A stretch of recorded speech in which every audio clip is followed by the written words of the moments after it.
लोगों को लगा था कि अब तो शिवसेना खत्म हो गई, शिवसेना पार्टी नहीं रही। शायद फडणवीस जी भी पछतावा करते होंगे और अपने ही अंधेरे में जब एकांत में बैठते होंगे तो शायद अपने आप को थप्पड़ लगाते होंगे कि हाय मैंने किस मनहूस गरीब पे कह दिया, क्योंकि मेरे मालिक मोदी जी तो नंदुरबार में आके कह रहे हैं कि उद्धव जी आइए, मेरे पास आइए, मेरी तरफ आइए।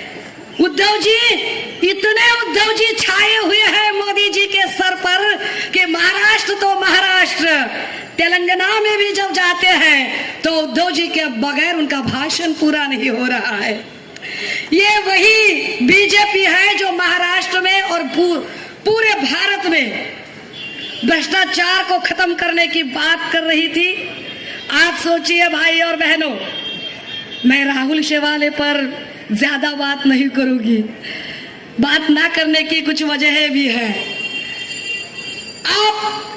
आप जरा इस बात को समझिए और सोचिए कि अगर आपको आपका पूरा घर साफ सुथरा रखना है तो पूरे घर का आप कूड़ा कचरा उठाते हो और एक डस्टबिन में डाल देते हो।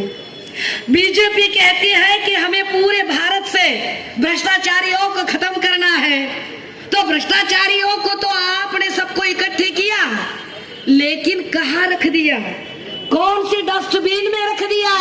तो बीजेपी नाम के डस्टबिन में आपने सारे भ्रष्टाचारी रख दिया।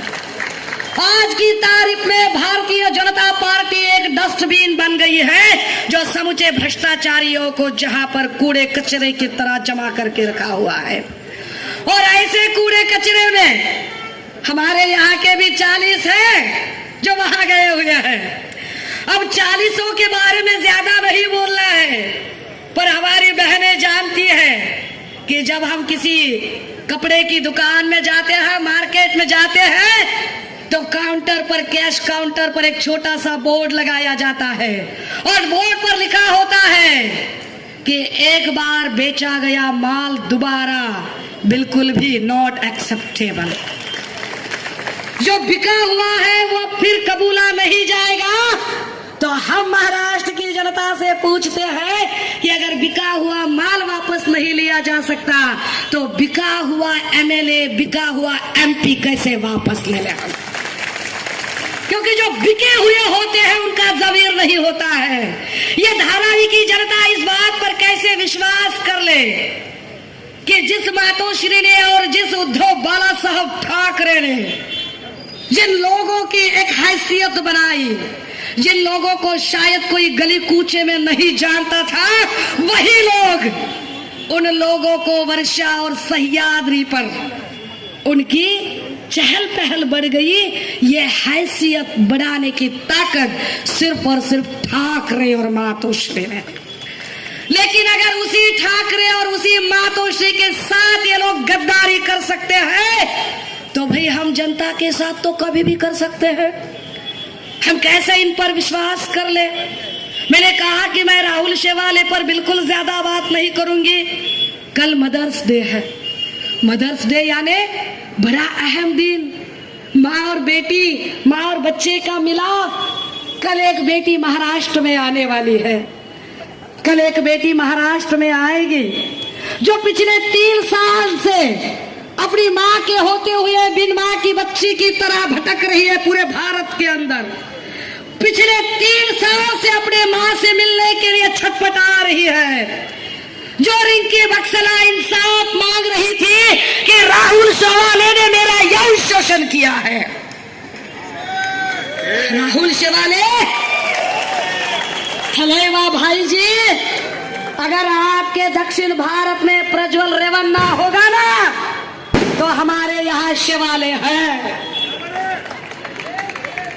राहुल शेवाले के खिलाफ वो फरियाद लगा रही थी और कह रही थी कि मुझे इंसाफ चाहिए।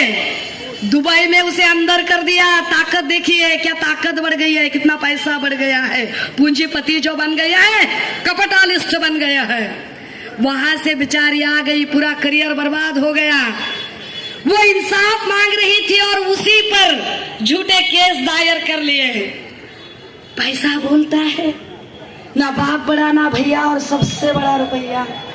क्या कहेंगे भैया, हम तो क्या कहेंगे इन लोगों के कहने। इनके साथ अब और एक है बंदा, कौन है वो? गोविंदा। गोविंदा कभी कभार मुझे गोविंदा बड़ा अच्छा लगता था, मेरा काफी फेवरेट हीरो था, बड़ी अच्छी कॉमेडी कर लेता था। गोविंदा का एक गाना भी मेरा बड़ा अपना बहुत चहेता गाना था, मेरा फेवरेट सॉन्ग था। आपल्या सर्वांना संबोधित करण्यासाठी उपस्थित असलेल्या सुषमाताई अंधारे शिवसेनेच्या उपनेत्या व्यासपीठावर उपस्थित आहेत। शिवसेनेचे ज्येष्ठ नेते सन्माननीय दगडूदादा सकपाळ व्यासपीठावर आहेत। महाविकास आघाडीचे सर्वच मान्यवर नेते, इंडिया आघाडीचे सर्व मान्यवर नेते व्यासपीठावर उपस्थित आहेत। देश पातळीवरचे मोठे मोठे नेते या ठिकाणी आपल्याला संबोधित करण्यासाठी या ठिकाणी आलेले आहेत आणि म्हणून आम्ही सर्व मंडळी आपल्याबरोबर नेहमी बोलत असतो, परंतु अनेक वक्ते बाहेरून आलेले आहेत, त्यांना संधी मिळावी म्हणून या ठिकाणी आम्ही अधिक बोलणार नाही। परंतु आपल्या सर्वांना माहित आहे, जो धारावीकरांचा जो घराचा लढा आहे, हा घराचा लढा अदानीच्या विरोधात आपण या ठिकाणी लढतोय। याचा अर्थ धारावीकरांचा विकासाला विरोध आहे असा मुळीच नाही। आम्हाला विकास हवाय। गेली 70 वर्ष आम्ही धारावीच्या घाणीमध्ये राहतोय आणि म्हणून विकास आमचा झाला पाहिजे या मताचे आम्ही आहोत।